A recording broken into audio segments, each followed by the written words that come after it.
bold and the beautiful. Ridge saves Brooke's life after almost drowning.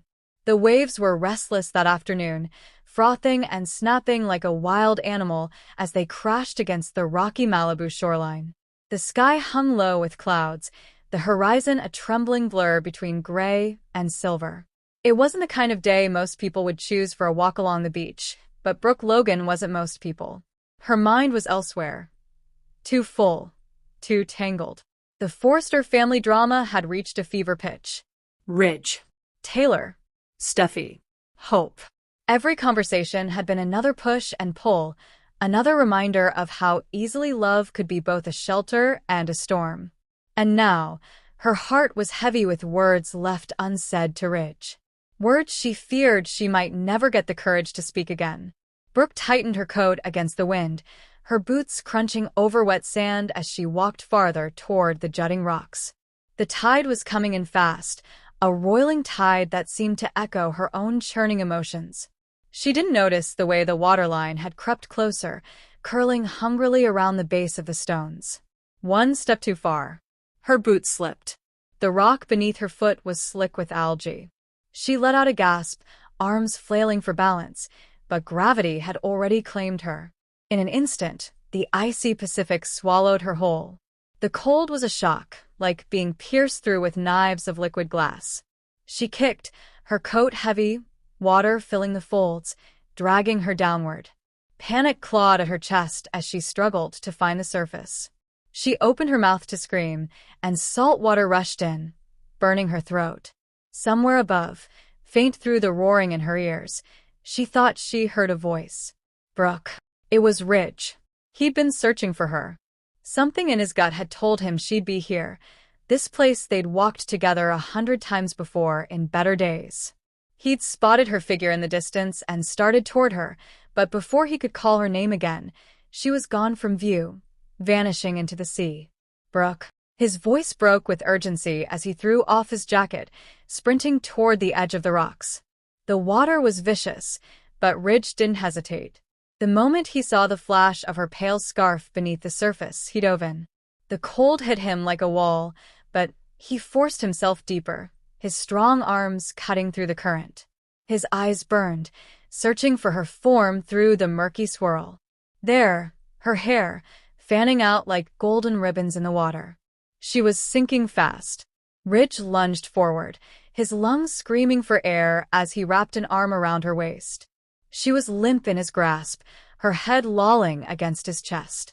He kicked upward, fighting the pull of the tide until, with a final burst, they broke the surface. "Hold on, Logan, I've got you," he gasped, dragging her toward the shore. The waves crashed over them, relentless, each one a threat to pull them both under again. Ridge gritted his teeth, pushing against the current until his feet finally hit sand.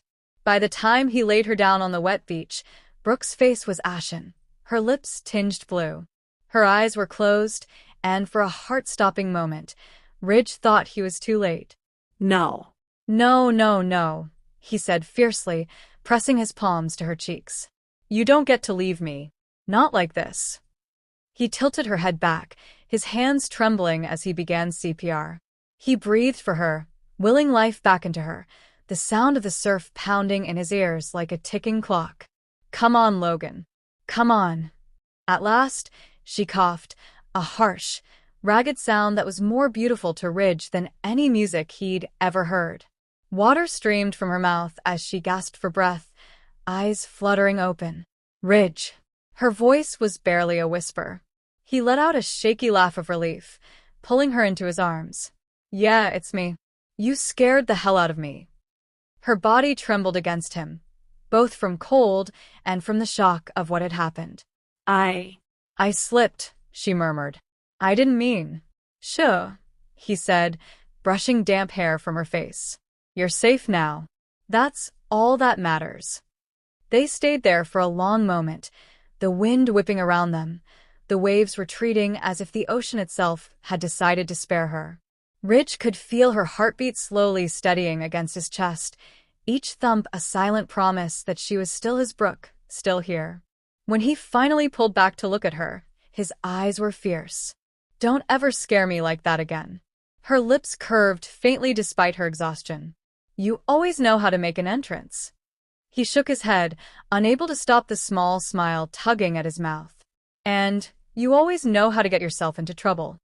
They sat there together, the world narrowing to the sound of their breathing. It struck Brooke how close she had come to not having this moment, to not feeling the warmth of his arms or hearing that familiar gravel in his voice. She realized then that all the pride, all the arguments, all the tangled history didn't matter as much as she thought. What mattered was that he had come for her. Again. "Ridge," she began, but her voice broke. He didn't need her to finish. He pulled her close again, his lips pressing against her temple. "I know, Logan. I know." The clouds above began to break, a sliver of sunlight spilling across the water. It painted the scene in gold, glinting off the wet sand and the droplets in her hair. In that fragile, perfect moment, neither of them thought about the next fight or the inevitable storms that would come. The only truth was this: Ridge had saved her, and in doing so, had reminded them both of a bond that neither time nor heartbreak could sever. And though neither said it aloud, they knew they would always come back to each other.